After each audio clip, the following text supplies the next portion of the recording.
दोस्तों, बॉलीवुड की रंगीन दुनिया बहुत ही अजीब है। यहाँ पर कुछ ऐसे कलाकार हुए हैं जिन्होंने अपनी कला से लोगों का दिल तो जीता ही, साथ ही नाम, शोहरत और पैसा भी खूब कमाया। लेकिन इस बॉलीवुड की जगमगाती रंगीन दुनिया में कुछ ऐसे फनकार भी थे जो वक्त के साथ गुमनामी की गहराई में कहीं खो गए और इस चकाचौंध के पीछे के अंधेरे में हमेशा के लिए भुला दिए गए। आज हम एक ऐसी अदाकारा के बारे में आपको बताने जा रहे हैं जो गजब की सुरीली गायिका थी। जब वह गाती थी तो संगीत के सुरों की बिजलियां सी कौंध जाती थी और वक्त जैसे थम सा जाता था।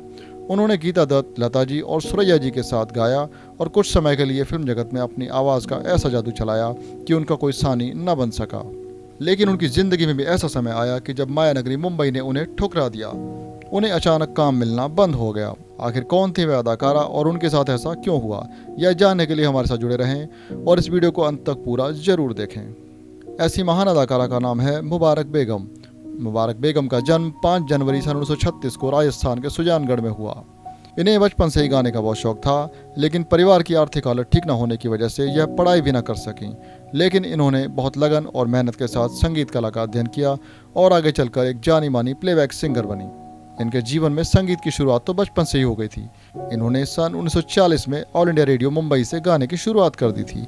इनके पिता ने संगीत की शिक्षा लेने के लिए इन्हें उस्ताद रियाजुद्दीन खान के पास भेजा। यहाँ से इन्होंने शास्त्रीय संगीत का बहुत गहन अध्ययन किया। अब इन्हें पहली बार एक स्टूडियो में रिकॉर्डिंग के लिए जाने का मौका मिला, लेकिन वहाँ पर घबराहट के मारे यह गा ही नहीं पाई। जिसके बाद काफ़ी मुश्किल से इन्होंने सन 1949 में फिल्म आइए के लिए एक गीत रिकॉर्ड किया। गाने के बोल थे, मोहे आने लगी अंगड़ाई।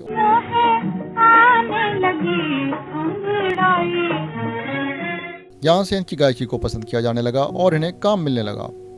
इसके बाद सन 1953 में एक फिल्म आई दायरा। इस फिल्म में एक गीत जो कि इन्होंने मोहम्मद रफ़ी साहब के साथ गाया था। इस गीत के बोल थे, देवता तुम हो मेरा सहारा। इस गीत को भी काफ़ी पसंद किया गया।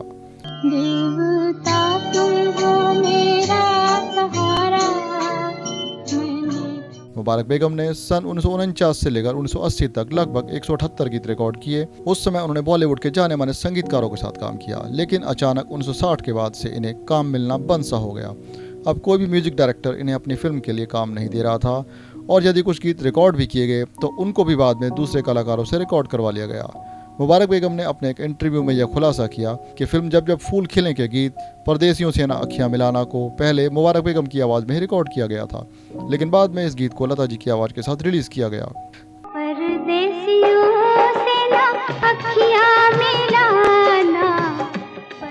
वो मेरे गाने ले लेते थे म्यूजिक डायरेक्टर, और बाद में गाने मेरे कटने शुरू हो गए। जैसे कि जब जब फूल खिले पिक्चर में गाना था, परदेसियों से ना अखियां मिलाना, वो मैंने गाया।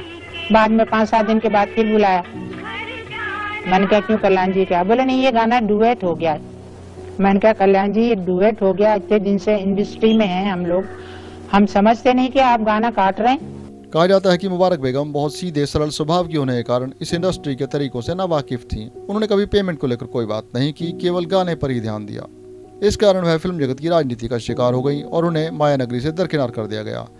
आइए अब बात करते हैं मुबारक बेगम के पारिवारिक जीवन के बारे में। इनका बचपन अहमदाबाद में बीता, लेकिन इनके संगीत के प्रति रुझान को देखते हुए इनके पिता इन्हें मुंबई ले आए और यहीं से इनके संगीत का सफ़र शुरू हुआ। इनकी शादी भी छोटी आयु में कर दी गई। इनके पति का नाम शेख साहब था। इनके यहाँ 2 संतानों ने जन्म लिया, एक बेटा और एक बेटी। लेकिन इनका पारिवारिक जीवन ज़्यादा सुखमय नहीं रहा। इनकी बेटी को पार्किंसन बीमारी हो गई और अक्टूबर 2015 में इनकी बेटी की मौत हो गई। इसके कुछ समय बाद इनके शौहर शेख साहब का भी इंतकाल हो गया। इनका बेटा ड्राइवर की नौकरी करने लगा। अब मुबारक बेगम बीमार रहने लगी और इनकी आर्थिक हालत और भी बिगड़ने लगी। उनका परिवार मुंबई के जोगेश्वरी के एक कमरे के फ्लैट में रहता था। उनके अंतिम दिनों की खबर मीडिया में काफ़ी छाई रही कि उस बीमारी की हालत में उन्हें कोई पूछने वाला भी नहीं था। लेकिन फिल्म अभिनेता सलमान खान और लता मंगेशकर जी ने उनकी आर्थिक सहायता की। लेकिन सुरों की यह मल्लिका 18 जुलाई सन 2016 को इस दुनिया को अलविदा कह गई।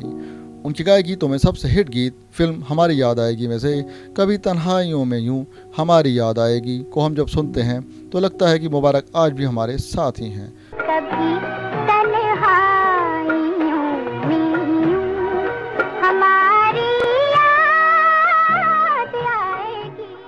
भारतीय संगीत जगत में मुबारक बेगम का नाम सदा अमर माना जाएगा। दोस्तों, संगीत जगत के इतिहास से जुड़ी ऐसी ही जानकारी हम आपको आगे भी देते रहेंगे।